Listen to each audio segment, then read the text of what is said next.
Through real tears and painful honesty, Kevin made a direct plea to Chris Brown, saying, "Bro, give me the $25,000 you owe me for those 4 tracks." McCall claimed that the total unpaid royalties could reach nearly $3 million, saying his old CBE deal wasn't valid and left him cheated out of what he earned. The contract. Okay, so if that's the case, whoop-de-doo. Why you ain't sue? If that's really the case, why you ain't just sue? I mean, if you got a case, a lawyer will pick it up. You know what I'm saying? Especially a high-profile artist like that. They not even trying to get no upfront money. They'll take your case because they know it's a good case and they know they're going to win. So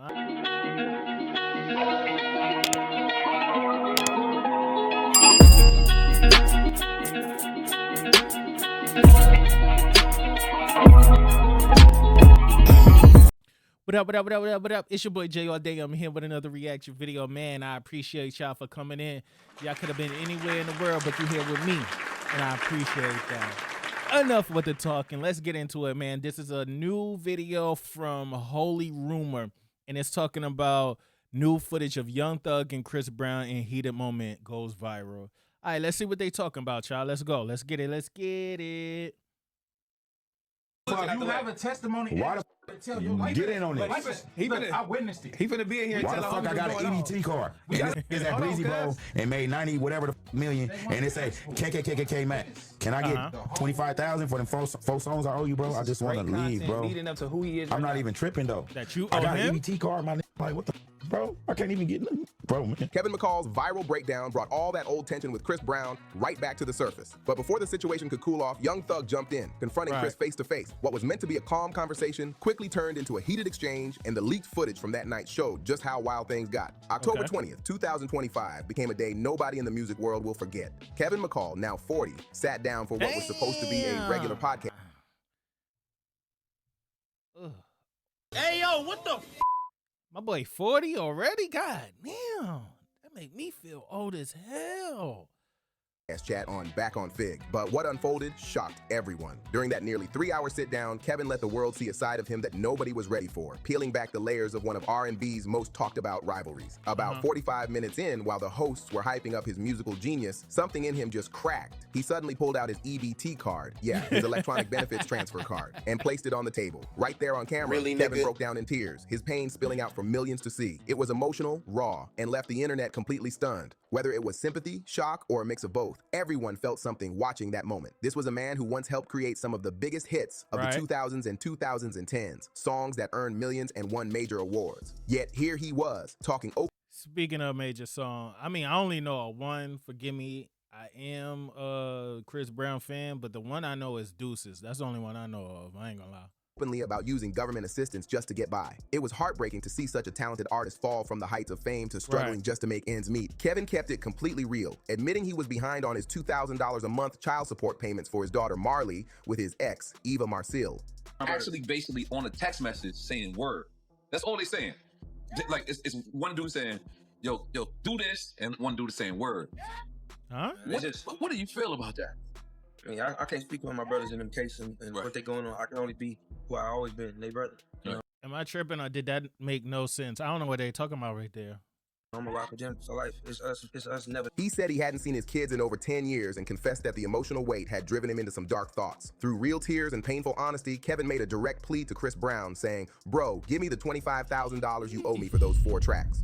McCall claimed that the total unpaid royalties could reach nearly $3 million, saying his old CBE deal wasn't valid and left him cheated out of what he earned. The contract. Okay, so if that's the case, whoop-de-doo. Why you ain't sue? If that's really the case, why you ain't just sue? I mean, if you got a case, a lawyer will pick it up. You know what I'm saying? Especially a high-profile artist like that. They not even trying to get no upfront money. They'll take your case because they know it's a good case and they know they're gonna win. So I don't know about that one. That was jaw-dropping. While Chris Brown was packing out arenas on his Breezy Bowl 20 tour, pulling in $90 to $100 million performing songs Kevin helped write. Kevin said he was just trying to stay afloat, shopping quietly to avoid being recognized in that painful situation. That clip went insanely viral, no exaggeration. Within just hours, it was everywhere. Twitter, TikTok, Instagram, you name it. The main video reposted by My Mixtape has alone hit over 9 million views on Twitter, and the whole internet couldn't couldn't stop talking about it. Okay. People were split right down the middle. Some viewers saw Kevin McCall as a man crushed by an unforgiving industry, a sad reminder of how fast fame can fade when the business side turns cold. But others saw it differently, saying Kevin was facing the consequences of his own choices after years of bad decisions and public fallouts. The debate was I mean, I know a little bit about it. So really, he burned his bridge. Like, you can't do certain things to certain people and think they just gonna forgive you and everything gonna be peachy. It don't work like that. Some people is just not as forgiving. They say God forgives, some and don't, and that's true, bro. You can't assume everybody gonna forgive you for the things that you say out your mouth. Some things you can't take back. Some things don't just blow over with a sorry. with fans, critics, and even celebrities weighing in nonstop. Then came the twist nobody saw coming. Out of nowhere, Young Thug, fresh home and ready to move differently, stepped into the conversation with a huge gesture that shocked everyone. On October 21st, 2025, just one day after Kevin's emotional podcast moment broke the internet, Thug posted on Twitter, "Kevin McCall hit me, bro. I'll give you the $25,000 you need, and I know CB would too. He's just busy sometimes." It was wild to see. Thug wasn't clout chasing or trying to score attention. He was genuinely offering to help. Not only was he willing to personally cover the $25,000 Kevin said he was owed, but he also did it publicly, putting both McCall and Chris Brown in a position where everyone could see their next move. It was a rare show of unity in a culture known. Look at that boy Thugger. He trying to be on the right side of history now. That's what's up. I ain't even mad at that one. But yeah, Buddy ruined his chance. I mean, you can't. That's Chris Brown at the end of the day, boy. Like, you burning a bridge with the top artist. You a writer. Come on, man. That ain't gonna work out. You gotta be smarter than that. Let's be serious, man. For chaos, and fans immediately took notice. Young Thug was walking a tight line, defending Chris Brown while still showing compassion for Kevin McCall. That's a rare move, and it hit different because Thug wasn't picking sides. He was trying to bring peace where most people would have fueled more drama. To really get why this moment mattered, you gotta understand the bond between Young Thug and Chris Brown. Their connection goes way back, built on loyalty, mutual respect, and serious music chemistry. Back in 2020, right in the middle of the COVID lockdowns, the two linked up for their Slime and B mixtape, a 13-track project that had fans going wild. The lead single, Go Crazy, didn't just live up to its name. It shot all the way to number 9 on the Billboard Hot 100. Hold on, real quick. So, if Thug could jump in the middle of this and try to piece that up between two people who clearly is not on the same page, and Chris Brown feel like he not about to forgive Buddy. Why you can't forgive Thug? Man, I understand how far it got, but I want him to forgive Gunna, man. They made some of the best music, right or wrong.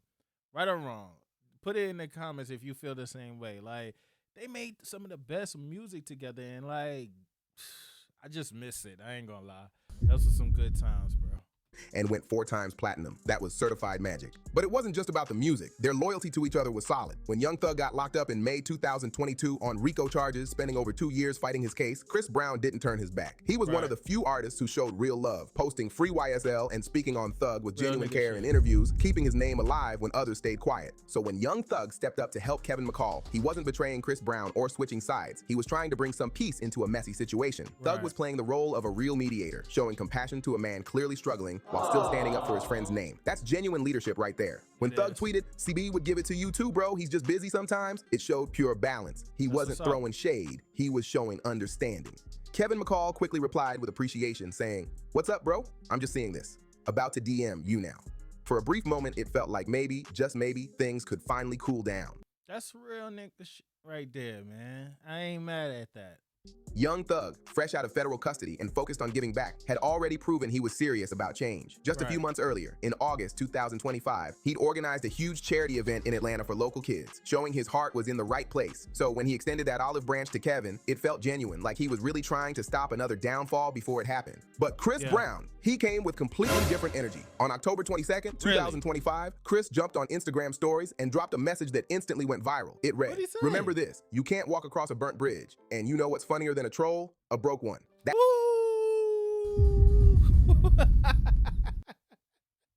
We all know Chris petty too. If you petty one, he's petty too. You already know that. That was a good comeback though. My boy don't give a damn. Oh, you apologize? Whoop-de-doo. We don't care. Really, nigga? Let's get it, bro. That post hit like a bomb. It was icy, dismissive, and made Chris's stance crystal clear. No reunion, no forgiveness, no payout, nothing. The bridge wasn't just burned, it was gone for good. Instantly, fans flooded social media, picking sides and debating whether Chris was keeping it real or being too cold-hearted. I mean, because you got to look at it like this. Kevin McCall looking at it like, oh, at that time, you know what I'm saying, you was trying to get back good in the industry. This is right after the break from the Rihanna thing. So he feels like I helped you get back on, like we kind of helped each other. But truth of the matter is, yeah, but no, like truthfully, Chris was going to do it regardless, whether it was with you or without you. Like he really gave out the stimulus package to you. Then you burnt that bridge, and clearly we see he don't need you. He's still soaring, and you hurting. I mean, yeah, can't burn your bridges, buddy. Drama had officially hit a whole new level. Public opinion started swinging about 70% in favor of Chris Brown, with most people in the comments and blogs backing him hard. Fans pointed out that Kevin McCall had once made serious threats toward Chris and his daughter, saying that after everything, Kevin had been given multiple chances but kept dropping the ball. Many felt like his situation was sadly the result of his own choices, and that blaming Chris wasn't fair. One viral tweet summed it up perfectly. Before anyone says Chris Brown is being mean, context, Kevin McCall once threatened him and his daughter royalty. That post went crazy, gathering thousands of likes and shares, and it shaped the tone of the conversation for days. Still, not everyone agreed with the crowd. Some people argued that Chris went too far with his response, saying he was being cold to a man who was clearly going through a mental and emotional crisis. I agree with that. He was going through something. You when a man lashes out like that and bring it to the public, because men are typically reserved. We don't like to show a lot of emotion, and we don't like to put our business out there. Usually the feminine ones, the ones raised by their moms or around women, they don't understand or learn how to control their emotions. But when you see a man, like his emotions pouring out in front of like millions of people, there's something mentally going on with them. Like, not trying to play him, no shade or anything, like, but they really troubled. They really dealing with something. And you could kind of tell what he was going through. A couple of these clips, if you look at him, you see he kind of going, something wrong with him, something going on. But in that sense, if we going to say that at the same time, look at your boy. Your boy was going through a bunch of stuff at the same time. So it's like fire meet fire at the same time, bro. I'm going through something, you going through something. You say something crazy, I say something crazy. We cutting that, we cutting the bridge. You know what I'm saying? At the same time, bro, you just did it again. That's probably the exact reason why boy got away from you. You too emotional and you unpredictable, and you be wilding. That's feminine traits. I can't even, who knows what you gonna do? I can't even rock with you, boy. And he literally just showed that again. He can't control his emotions. I understand you hurt, but you got to be able to control those. They reminded everyone that Kevin helped Chris build his early sound. He was there when the hits were being made. Mocking his financial struggles in public felt cruel to some fans who believed compassion would have been a better move. A few music insiders even pointed out how common this pattern is in the industry. Songwriters and producers often end up struggling financially, while the artists they helped reach the top stay rich. They argue that regardless of Kevin's personal mistakes or reckless behavior, if he was truly owed money, he deserved to be paid. That's business, plain and simple. Okay. But to really understand how things spiraled to this breaking point. But if he was owed money, he could have. He don't got to get it back in blood. He could get it in the courts. So does he really owe him money? Because who's not going to sue? Who's not going to push that through litigation? So like, I don't know. Stop the cap. I don't know, bro. Like it ain't no way you gonna owe me that much money in this amount of time, and I don't seek litigation. And if it's all about business, you gotta have your business right to begin with. You gotta handle your scandal. You gotta handle your business, playboy. Like, ain't nobody else responsible for that but you. It's a dog-eat-dog world out there in the entertainment business, and you should know that.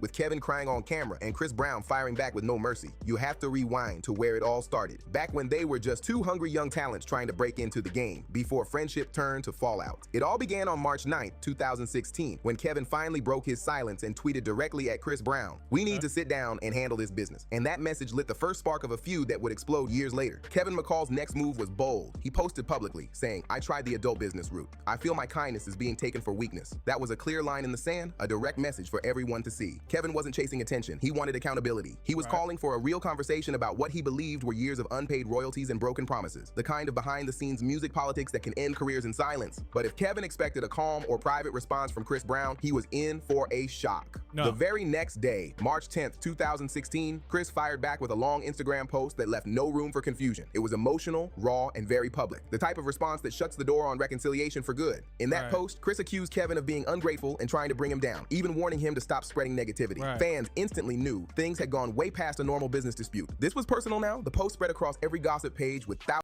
Man, like I said, too emotional. Too damn emotional. Can't go 50-50 with no hope. Like, we ain't splitting no contracts, buddy. You got to read your contracts. That's nobody business but your business. You got to handle it. Thousands of comments debating who was right and who crossed the line. Meanwhile, Kevin tried to keep his cool. Instead of clapping back with more anger, he went on Snapchat and wrote, "I'm Chris Brown's #1 fan, actually." Nobody could tell if he was being sarcastic or serious. It felt like a mix of both. Here was a man who once admired Chris, looked up to him as a mentor, and helped him make some of his biggest records, now facing public rejection from someone he once called family. That tension between respect, betrayal, and pain set the tone for everything that would follow. From that moment on, it wasn't just a business issue anymore. It became a personal feud that would haunt both of their careers for years to come. Kevin once called Chris his little brother, but by 2016, that bond had completely shattered. Cocaine is a hell of a drug. Cocaine is a hell of a drug, y'all.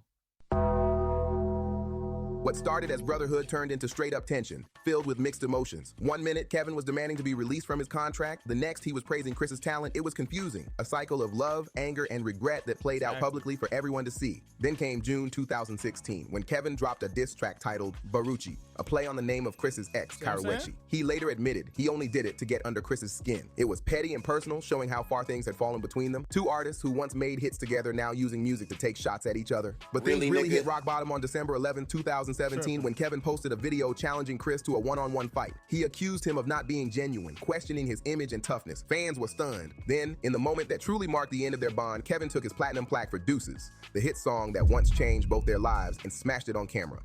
He looked straight into the lens and said, "Deuces to my past." That act said it all. The brotherhood was officially dead, and there was no going back. I mean, come on, bro. Like, how you expecting that man to, like, rekindle that relationship? You pretty much spit in his face at F you. You know what I'm saying? He did you a solid by even making a song with you, bro, because he don't have to. You don't understand how much music is submitted to his team on a daily basis. He didn't have to do that. And now you publicizing everything. One thing about these artists, bro, they don't like their business being publicized. You pull a coattail, you hit them on the phone. You know what I'm saying? You don't bring it to the internet. Lesson learned. It's a lesson learned, so just move on. That's it. Just move on. Kevin captioned that video with a bitter message symbolizing the end of everything he and Chris Brown had built together. Chris didn't respond with words, just two emojis, one with a blank face, the other laughing. That small reaction said it all. It was cold, dismissive, and probably cut deeper than any full post ever could. It was the ultimate industry statement. You're not even worth my energy. But then things went too far. On January 6, 2018, Kevin McCall tweeted a string of disturbing messages that shocked everyone following their feud. In those posts, he made alarming threats involving Chris and his family, crossing a line that nobody could excuse. Even longtime supporters couldn't stand by him after that. The internet exploded with backlash. Fans, blogs, and even industry insiders condemned the comments instantly. One viral post summed up the entire mood. No matter how bad things get, you never bring someone's child into it. From that moment on, there was no coming back. Whatever brotherhood they once had was gone for good. Kevin's words had ended any chance of reconciliation and turned public opinion completely against him. In hip-hop, and really in life, there are certain lines you just don't cross, and bringing someone's child into drama is one of them. That's all. I ain't gonna lie. I know somebody right now. I get that opportunity, it's going down. You don't ever mention somebody kid. I don't care if it's 30 years from now. We getting it in. Straight up. Off limits, no excuses. After his disturbing tweets, Kevin McCall tried to walk it back, claiming people misunderstood his words and that he was only speaking symbolically. He even said he loved Chris and his daughter, trying to clean it up. But by then, the damage was already done. Nobody was buying it. All the sympathy Kevin had gained, all the valid concerns about unpaid royalties, gone in an instant. Those posts overshadowed everything, giving Chris Brown every reason to distance himself for good. Come on, that's Chris. You already know he banging too. Like, he not going for it. Now it's getting in blood. Now it's getting in blood. He might have thought about it, but now it's getting in blood. Ain't no coming back. You mentioned somebody family, their daughter. Those are lines you don't cross. Those are lines that you go to war behind. Nah, bro. Nah. Look, I feel you, Chris. I feel you, dog. You can't come back. It's over with.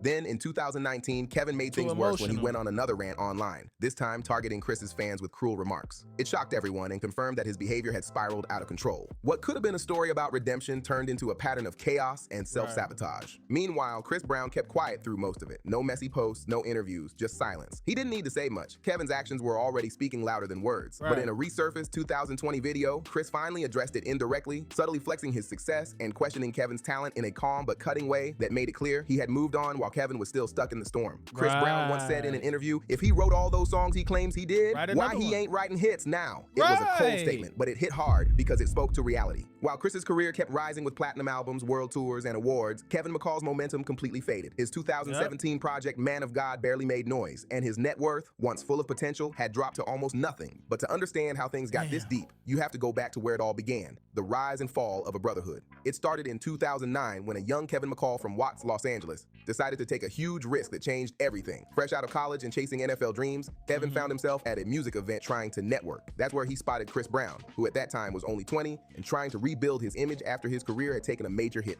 In a move of pure confidence and hunger, Kevin walked straight up to Chris and pitched his demos face to face. He wasn't taking no for an answer. It was bold, fearless, and showed the kind of determination only someone with nothing to lose could have. And believe it or not, it worked. That single moment would open doors that turned both their lives up. I love stories like that.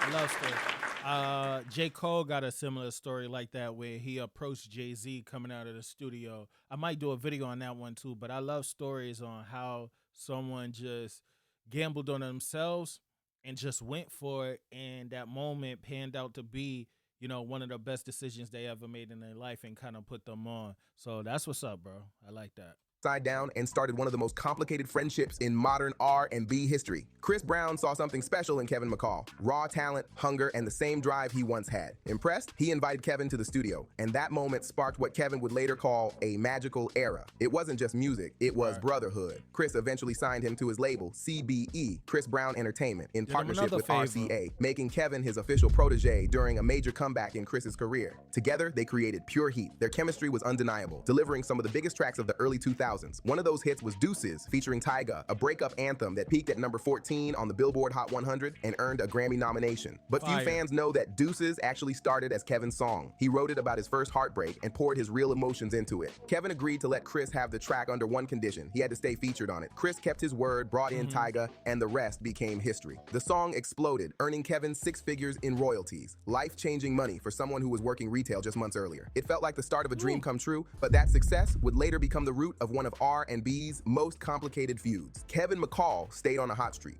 In 2011, he co-wrote and featured on Strip, which hit number 37 on the Billboard Hot 100 and had the clubs jumping. He also helped craft Look at Me Now, Chris Brown's smash hit with Busta Rhymes and Lil Wayne that became his first #1 record and dominated the airwaves. Kevin's pen was all over Chris's FAME album, the project that earned Chris his first Grammy and cemented his full comeback as one of R&B's biggest names. McCall's talent stretched beyond Chris too. He wrote for other artists like Carrie Hilson on One Night Stand, proving he was one of the most versatile writers in the game. For a moment, Kevin McCall was living every... I ain't know he had work like that. That's what's up. All right, so like, what his credits? He got credits. I'm gonna look that up, see if he got the actual credits for those songs. Every young artist's dream: money, fame, and hits that defined an era. Chris often called him my big brother, and their studio sessions were like family, full of laughter, creativity, and genuine love. But behind that success, cracks started to form. Around 2013, Kevin began feeling boxed in, like he was losing control of his own image and sound. In a 2015 Vlad TV interview, Kevin revealed that Chris wanted him to push a grown and edgy image that didn't fit who he really was as an artist. The tension kept building until one small moment in 2014 changed everything, when actress Keke Palmer reached out to collaborate. What seemed like a normal industry move would end up setting off a chain reaction that tore their bond apart for good. Kevin McCall was ready to step out of Chris Brown's shadow and build his own name, so when Keke Palmer reached out to collaborate, he jumped at the chance. They filmed Shorty Wanna Ride, and Kevin felt like this was his big moment to finally shine solo. But Chris didn't see it that way. According to Kevin, Chris called him directly and wasn't happy about the move. He felt the collab didn't fit the image he wanted. Dang, he said it before I even got it out. I mean, if you look at it, it don't. It don't, because look at the direction that Chris Brown going into. And if you're his protege, you kind of want to image like, yeah, like grown, sexy, thug type of singer vibe or whatever. And if you do something with Keke Palmer, we already know what Keke Palmer image is. Keke Palmer got a more funny kid type of image. She can't get away from that kid image. Everybody views her as that kid. You know what I'm saying? So yeah, I agree. I totally agree. What y'all think? Y'all think Chris Brown made the right decision, or he was thinking correctly with, how he felt about that situation? I do. For his brand. What started as a creative disagreement quickly turned personal. Kevin claimed Chris threatened to block his progress in the industry, which hit deep. Coming from Watts, Kevin lived by respect, and feeling controlled like that was a line he couldn't accept. That call marked the real breaking point between them, the day their brotherhood shifted from partnership to power struggle, and nothing was the same after that. Kevin McCall later claimed that people around Chris Brown, especially management, were quietly blocking his solo moves and shutting down his opportunity. But why you couldn't trust somebody, a veteran in the industry that's been there doing their thing? Why you couldn't trust what they were saying if that's your bro? I mean, I understand you want to get up from under his shadow, but he really trying to put you on. You two in your bag, boy. He said that even though Deuces went global with hundreds of millions of streams, he never saw the full royalties he believed he earned. According to Kevin, he was young, hungry, and didn't fully understand the contracts he signed under Chris's company. He felt trapped in bad deals and left out of credits on songs he helped create, like Look at Me Now. Whether it was bad paperwork or bad blood, Kevin took it as betrayal, the feeling of being erased by someone he once helped build up. It's a sad ending to what started as a brotherhood built on music, trust, and dreams. What began with hits and loyalty ended with pain and silence. Damn, that's crazy. Well, that was a good video. I'm not gonna lie. Like, comment, and subscribe to Holly Rumors. That was a good video, bro. And while y'all doing that, go ahead and like, comment, and subscribe to me. If y'all like videos like this, let me know. I'll go ahead and put something together too. Man, I really appreciate y'all. Please like, comment, subscribe. It definitely helps push my videos into the algorithm. I'm trying to run those numbers up, and I appreciate all of my subscribers that I have now. It's definitely love. But until the next time, I appreciate y'all again. Peace.